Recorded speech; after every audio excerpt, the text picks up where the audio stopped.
If you are reading this, I forgive you. You have grown far from the heart of me, my child. Have lost the familiar love we held for one another in your first years of life. When you were young, you marveled at the plants and critters that ran across my bosom. You worshipped the water, swam up and down my rivers, drank from my rain, laughed at each first snow, begged for sun on the cloudy days. You didn't hesitate to sink your fingers into the mud of me and tickle loose little pebbles, droplets, seedlings, and worms. How you built a refuge for every wayward wanderer, lining the kitchen shelves with jars of lightning bugs and butterflies. You drank the breeze from my trees, the honey, sap, gum, with joy and ease. How you came to me, resting your head at my tender hearth, your weary body in my pockets. You loved me. You nurtured me before you knew what it was to nurture, tended me before you knew what it was to tend. Tiller, sower, farmer, green-thumbed little one, you knew me. Lately, you hurt me. You break and cut and tear into me, and I forgive you. For I am a part of you. Like your brothers and sisters before you and those who are close to me now, I forgive you. I forgive you again for the reaping you do with no intention to sow. Again, for the waste and greed and gluttony when you were young. You asked me why they do this.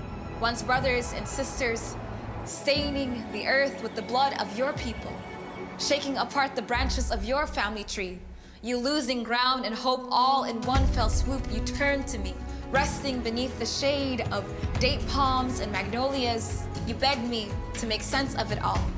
All I could offer you then was a promise that wherever you would go, you would find me. But now there's not much left for me to promise. They've dug pits into my sides, have stolen the rubies, gold, and diamonds Maya placed in my thighs.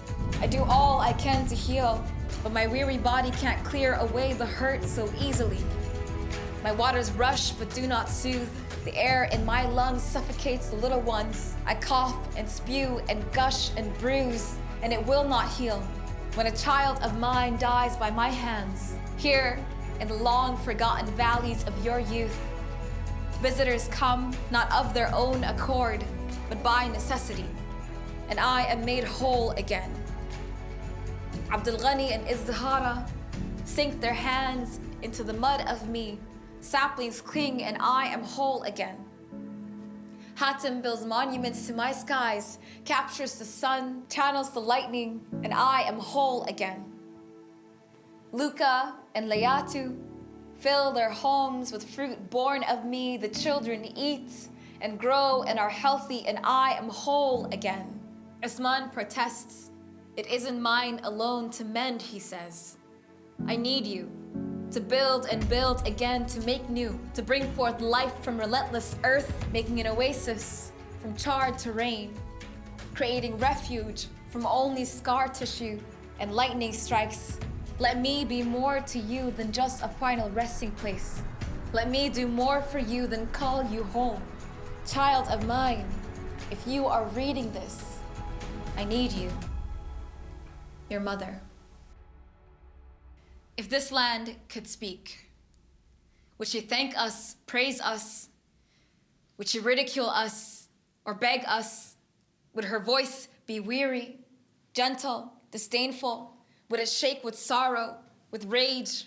I used to wonder at these things all the time. At 11 years old, I watched my neighbor's house crumble before my eyes. The floodwaters washed away the earth and clay most people used to build their homes. To see her wade through her home like that, to see her try to salvage all that she had left.